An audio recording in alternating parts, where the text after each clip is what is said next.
ফেরাউনের স্ত্রী বলে, ও ফেরাউন, এই তেলের মধ্যে তুমি যদি আমাদেরকে ফেলে দাও আর যদি আমরা পুড়ে কয়লা ছাই হয়ে যাই, তবুও মূসার প্রতি যেই ঈমান এনেছি, আল্লাহর প্রতি যেই ঈমান এনেছি, এই ঈমান আমরা ছাড়ব না। অর্থমন্ত্রীর স্ত্রীকে ডাক দিয়ে ফেরাউন বলে, ও অর্থমন্ত্রীর স্ত্রী, তোমারও কি একই দাবি, একই কথা? তিনিও বললেন, হ্যাঁ, আমারও একই কথা। আমাদেরকে যদি পুড়িয়ে ছাই বানিয়ে দাও, তবুও আমরা ঈমান ছাড়ব না। মূসার প্রতি ঈমান যে আমরা এনেছি, এই ঈমান আমরা ত্যাগ করব না। এবার ফেরাউন তার কোলের শিশুটা টান দিয়ে নিয়ে গেল, নিয়ে বলে, যদি ঈমান না ছাড়ো, তোমার এই সন্তানটা গরম তেলের মধ্যে দিয়ে দিব। ওই মা কান্না শুরু করে দিয়েছে আর বলতেছে, আমার একটা সন্তান নয়, বরং হাজার হাজার সন্তান আমি কুরবান করে দিব, কিন্তু মূসার প্রতি যেই ঈমান এনেছি, যেই আল্লাহর প্রতি ঈমান এনেছি, ওই আল্লাহর প্রতি এক মুহূর্তের জন্যও ঈমান আমি ছাড়ব না। তো ফেরাউন সঙ্গে সঙ্গে ওই নবজাতক শিশুকে তেলের মধ্যে ফেলে দিছে। কি আজীব ব্যাপার! আল্লাহ তাআলা ওই নবজাতকের জবানটা খুলে দিলেন।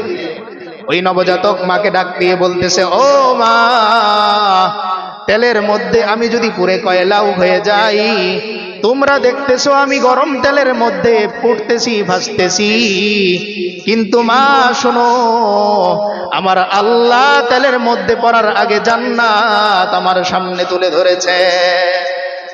তাই মা, যেই ঈমান তোমরা এনেছো, ওই ঈমান তোমরা ছাড়বে না। দুনিয়া হয়তো আমরা ছেড়ে দিব, কিন্তু হাসরের ময়দানে মা আমরা জান্নাতি হয়ে উঠব। তো সন্তানের এই কথা শুনে মার ঈমান এখন বাড়ছে না কমছে? আরো বাড়ছে। এখন ওই অর্থমন্ত্রীর স্ত্রী বলতেছে, তুমি আমারে পুড়িয়ে দাও আর ছাই বানিয়ে দাও, আমি আমার ঈমান থেকে নড়ব না। এবার ফেরাউন অর্থমন্ত্রীর স্ত্রীকেও তেলের মধ্যে দিয়ে দেয়, সেও পুড়ে ছাই হয়ে যায়। এবার পালা আসে বিবি আসিয়ার। ফেরাউন বলে, ও বিবি, কতদিন আমরা সুন্দর মুহূর্ত কাটিয়েছি বিয়ের পর থেকে, তুমি শুধু মূসার প্রতি ঈমান ছেড়ে দাও, আল্লাহর প্রতি ঈমান ছেড়ে দাও, তাহলে তোমাকে ছেড়ে দিব, তাদের মতো দশা আর তোমার হবে না। বিবি আসিয়া বলে, ওই নবজাতকের যেই অবস্থা হয়েছে, অর্থমন্ত্রীর স্ত্রীর যেই অবস্থা হয়েছে, আমারও একই অবস্থা হোক, তবুও আমি ঈমান ছাড়ব না। এবার ফেরাউন তার কাপড়গুলো খোলা শুরু করে দিল। আসিয়া আল্লাহকে ডেকে বলে, ওগো আল্লাহ, ফেরাউন আমার গায়ের থেকে কাপড়গুলো খুলে নিচ্ছে, আল্লাহ, জান্নাতি পোশাক আপনার আসিয়াকে আপনি পরিয়ে দেন। আল্লাহ তাআলা জিবরিল আলাইহিস সালামকে সঙ্গে সঙ্গে পাঠিয়ে দিলেন। আল্লাহ ডাক দিয়ে বলেন, জিবরিল, যাও আমার আসিয়ার কাছে যাও, আমার আসিয়ার কোনো শরম যেন হানি না হয়, লজ্জা যেন হানি না হয়, জান্নাতি একটা পর্দা দিয়ে আমার আসিয়ার সতরটা তুমি দেখে দাও। তো উপস্থিত জনতা সবাই বলতেছে যে আমরা দেখলাম ফেরাউন তার গায়ের থেকে কাপড়গুলো খুলে নিছে, কিন্তু দেখলাম কেমন যেন একটা সাদা পর্দা দিয়ে আসিয়ার পুরো শরীরটা ঢেকে দেওয়া হয়েছে। এজন্য আল্লাহ তাআলা কেমন ইজ্জত দান করেছেন এই কষ্টের কারণে। আল্লাহ কোরআনে বলেন, ওয়াদরাবাল্লাহু মাসালাল লিল্লাযীনা আমানু ইমরাআতা ফিরআউন। আল্লাহ বলেন, ও ইমানদার বান্দা বান্দিরা, তোমাদের জন্য ফেরাউনের স্ত্রী আসিয়াকে আমি আল্লাহ মডেল বানিয়ে দিলাম। মুমিনদের আইডলকে একজন কাফেরের স্ত্রী, তিনি কার আইডল? মুমিনদের আইডল। এবার আসিয়ার হাতের মধ্যে পেরেক মারে, পায়ের মধ্যে পেরেক মারে, শরীরের মধ্যে পেরেক মারে, রক্ত ফিনকি দিয়ে বের হয়, আর আসিয়া মুচকি মুচকি হাসে। ফেরাউন অবাক হয়ে জিজ্ঞেস করে, ও আসিয়া, এত কষ্ট তোমাকে দিলাম, হাতের মধ্যে পেরেক মারলাম, শরীরের মধ্যে পেরেক মারলাম, তোমার শরীর থেকে কাপড়গুলো খুলে নিলাম, তবুও তোমার মুখের মধ্যে হাসি। আসিয়া বলে, ফেরাউন, আমি যা দেখি তুমি যদি তা দেখতে, তাহলে আমার গায়ে আঘাত করতে না, বরং মূসার প্রতি তুমি ঈমান আনতে। তখন তিনি কি দোয়া করেছিলেন? কোরআনে আল্লাহ বলেন, ইয ক্বালাত রাব্বি ইবনি লি ইনদাকা বাইতান ফিল জান্নাহ ওয়া নাজ্জিনি মিন ফিরআউনা ওয়া আমালিহি ওয়া নাজ্জিনি মিনাল কওমিজ জালিমিন। তখন আসিয়া বলে, ওগো আল্লাহ, ফেরাউন আমারে যত কষ্ট দেখ, আল্লাহ আপনার কাছে আমার আবদার, যেই ঈমানের কারণে ফেরাউন আমাকে এত কষ্ট দেয়, আমার হাতের মধ্যে পেরেক মারে, আমার কাপড়গুলো খুলে নেয়, ওই ঈমান আপনি কবুল করে নেন, জান্নাতে আপনার কাছে একটা ঘর আমাকে আপনি বানিয়ে দেন। তো এই দোয়া করার সঙ্গে সঙ্গে আল্লাহ তাআলা বললেন, ও জিবরিল যাও, আমার আসিয়ার সামনে জান্নাতটাকে তুলে ধরো, যেন আমার আসিয়ার বিন্দু পরিমাণ কষ্ট না হয়। তাই আসিয়া জান্নাতের দিকে তাকায়, উপরের দিকে তাকায় আর মুচকি মুচকি হাসে। তো ফেরাউন অবাক হয়ে বলতেছে, এত কষ্ট তোমাকে দিচ্ছি, তোমার হাতের মধ্যে পেরেক মারলাম, রক্ত ফিনকি দিয়ে পড়তেছে, এরপরেও তুমি হাসো। আসিয়া বলতেছে, ও ফেরাউন, আমি যা দেখি তুমি তা দেখো না। একই রকম ফেরাউনের স্ত্রী বিবি আসিয়া ইসলাম যখন গ্রহণ করলেন, উনি আর ওনার অর্থমন্ত্রীর স্ত্রী, ফেরাউন এবং ফেরাউনের অর্থমন্ত্রীর স্ত্রী, দুইজন ইসলাম গ্রহণ করলেন। মূসা আলাইহিস সালামের উপর ঈমান আনলেন। যেই মূসা আলাইহিস সালামকে ঠেকানোর জন্য ফেরাউন লক্ষাধিক সন্তানকে বিনা অপরাধে হত্যা করেছে, ওই ফেরাউনের ঘরেই কে বড় হয়েছে? মূসা আলাইহিস। এবার মূসা আলাইহিস সালাম যখন বড় হলেন, ইসলামের দাওয়াত দিলেন, ঈমানের দাওয়াত দিলেন, বিবি আসিয়া ঈমান আনলেন, আল্লাহর উপর ঈমান আনলেন, এবং তারই বান্ধবী ফেরাউনের অর্থমন্ত্রীর স্ত্রী, এই দুইজন একসাথে ঈমান আনলেন। ফেরাউনের কাছে খবর গেল, বিবি আসিয়াকে ডাকলেন এবং তার বন্ধুর স্ত্রী তাকেও ডাকলেন, তার নবজাতক একটা সন্তান ছোট্ট শিশু সাথে। আসার পরে বলতেছে যে, তোমরা নাকি মূসার প্রতি ঈমান এনেছো? বিবি আসিয়া বললেন, হ্যাঁ আমি ঈমান এনেছি। অর্থমন্ত্রীর স্ত্রীও বললেন, হ্যাঁ আমিও ঈমান এনেছি।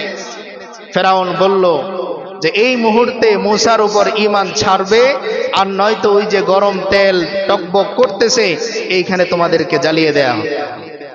এবার ফেরাউনের স্ত্রী বলে, ও ফেরাউন, এই তেলের মধ্যে তুমি যদি আমাদেরকে ফেলে দাও, আর যদি আমরা পুড়ে কয়লা ছাই হয়ে যাই, তবুও মূসার প্রতি যেই ঈমান এনেছি, আল্লাহর প্রতি যেই ঈমান এনেছি, এই ঈমান আমরা ছাড়ব না।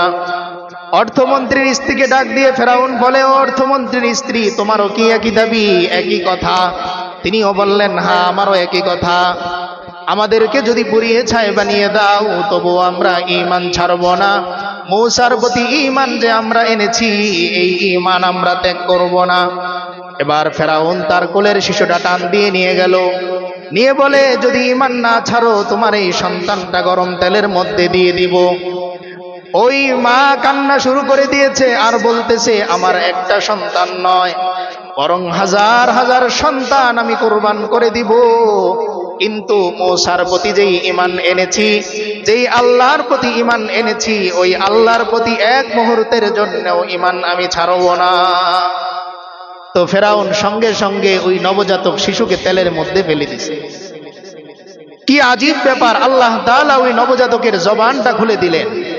ওই নবজাতক মাকে ডাক দিয়ে বলতেছে, ও মা, তেলের মধ্যে আমি যদি পুড়ে কয়লাও হয়ে যাই, তোমরা দেখতেছো আমি গরম তেলের মধ্যে পুড়তেছি, ভাসতেছি, কিন্তু মা শোনো, আমার আল্লাহ তেলের মধ্যে পড়ার আগে জান্নাত আমার সামনে তুলে ধরেছে। তাই মা, যেই ঈমান তোমরা এনেছো, ওই ঈমান তোমরা ছাড়বে না। দুনিয়া হয়তো আমরা ছেড়ে দিব, কিন্তু হাসরের ময়দানে মা আমরা জান্নাতি হয়ে উঠব। তো সন্তানের এই কথা শুনে মার ঈমান এখন বাড়ছে না কমছে? আরো বাড়ছে। এখন ওই অর্থমন্ত্রীর স্ত্রী বলতেছে, তুমি আমারে পুড়িয়ে দাও আর ছাই বানিয়ে দাও, আমি আমার ঈমান থেকে নড়ব।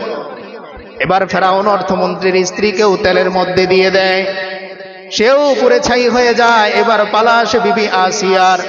ফেরাউন বলে, ও বিবি, কতদিন আমরা সুন্দর মুহূর্ত কাটিয়েছি বিয়ের পর থেকে, তুমি শুধু মূসার প্রতি ঈমান ছেড়ে দাও, আল্লাহর প্রতি ঈমান ছেড়ে দাও, তাহলে তোমাকে ছেড়ে দিব, তাদের মতো দশা তোমার হবে না। বিবি আসিয়া বলে, ওই নবজাতকের যেই অবস্থা হয়েছে, অর্থমন্ত্রীর স্ত্রীর যেই অবস্থা হয়েছে, আমারও একই অবস্থা হোক, তবুও আমি ঈমান ছাড়ব না। এবার ফেরাউন তার কাপড়গুলো খোলা শুরু করে দিল। আসিয়া আল্লাহকে ডেকে বলে, ওগো আল্লাহ, ফেরাউন আমার গায়ের থেকে কাপড়গুলো খুলে নিচ্ছে। আল্লাহ জান্নাতি পোশাক আপনার আসিয়াকে আপনি পরিয়ে দেন। আল্লাহ তাআলা জিবরিল আলাইহিস সালামকে সঙ্গে সঙ্গে পাঠিয়ে দিলেন। আল্লাহ ডাক দিয়ে বলেন, জিবরিল যাও আমার আসিয়ার কাছে যাও, আমার আসিয়ার কোনো শরম যেন হানি না হয়, লজ্জা যেন হানি না হয়, জান্নাতি একটা পর্দা দিয়ে আমার আসিয়ার সতরটা তুমি দেখে দাও। তো উপস্থিত জনতা সবাই বলতেছে যে আমরা দেখলাম ফেরাউন তার গায়ের থেকে কাপড়গুলো খুলে নিছে, কিন্তু দেখলাম কেমন যেন একটা সাদা পর্দা দিয়ে আসিয়ার পুরো শরীরটা ঢেকে দেওয়া হয়েছে।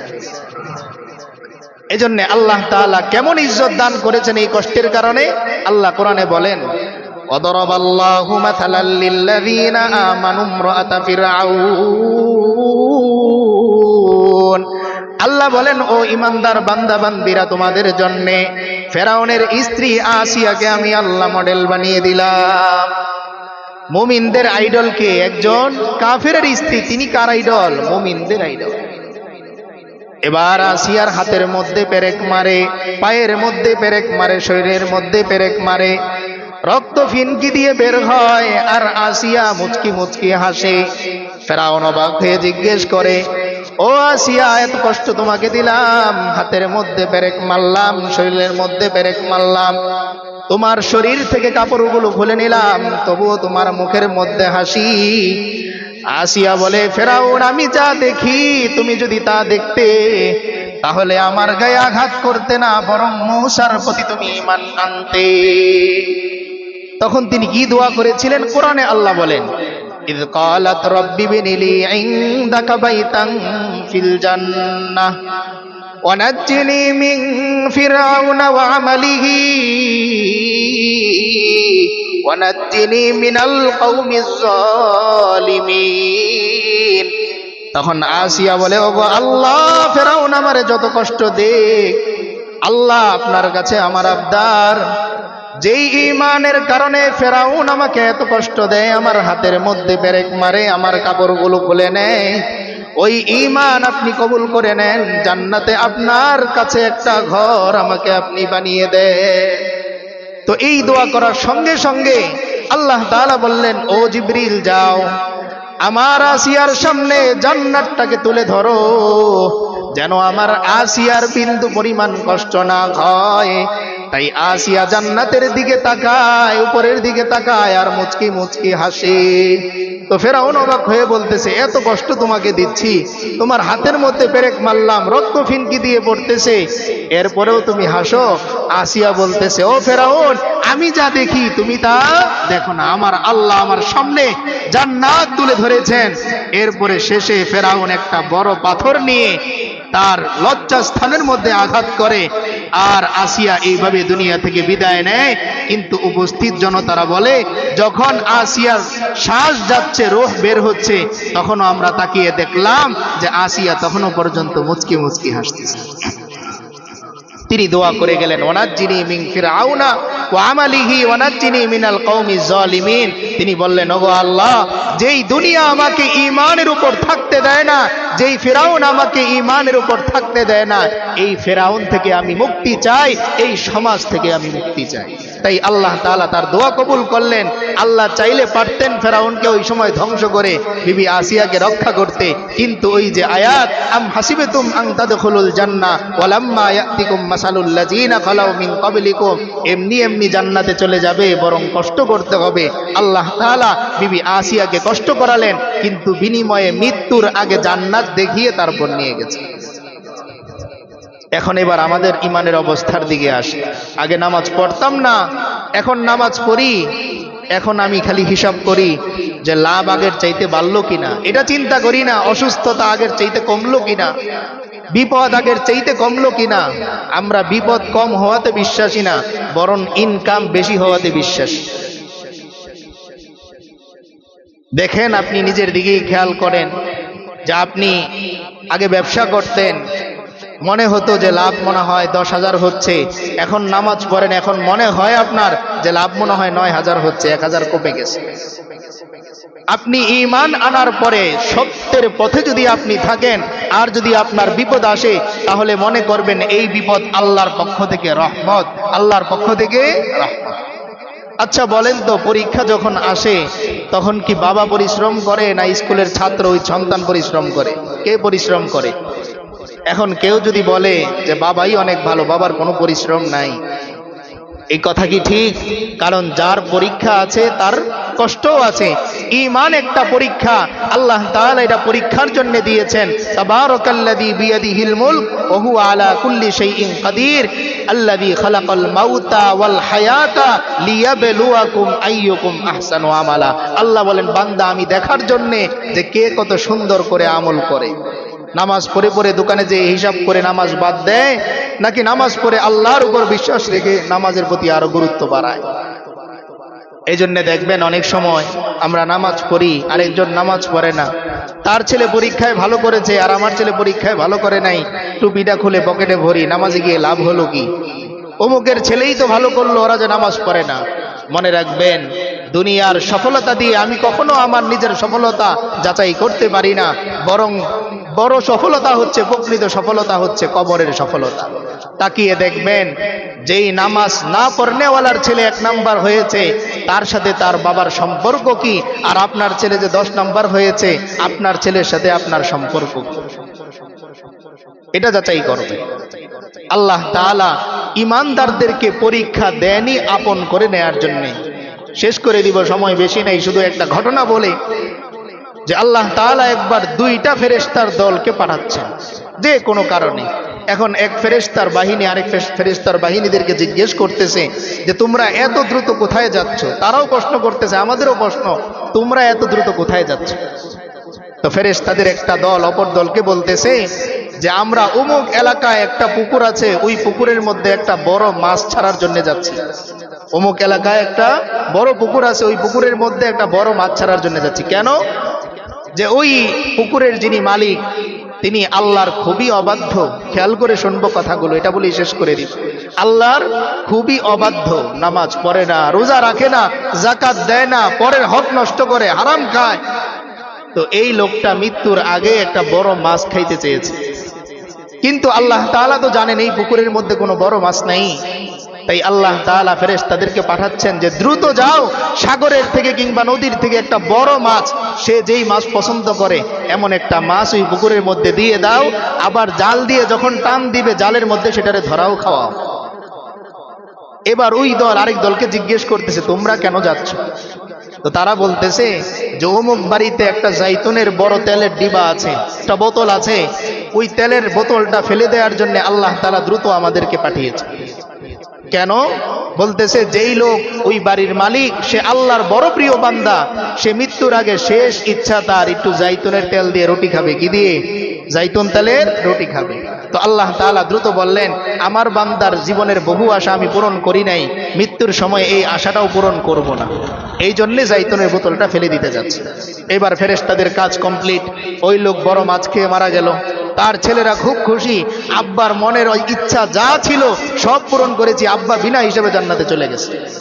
আর ওই দিক দিয়ে জাইতুনের তেল যে পড়ে গেল, তার ছেলেদের মন খুব খারাপ যে আব্বা সারা জীবন শুনলাম এত আমল করলো, মৃত্যুর সময় জাইতুনের তেলের রুটিটা খাইতে পারলো না, হয়তো আল্লাহ নারাজ, হয়তো আব্বা বিনা হিসেবে জাহান্নামে চলে গেছে।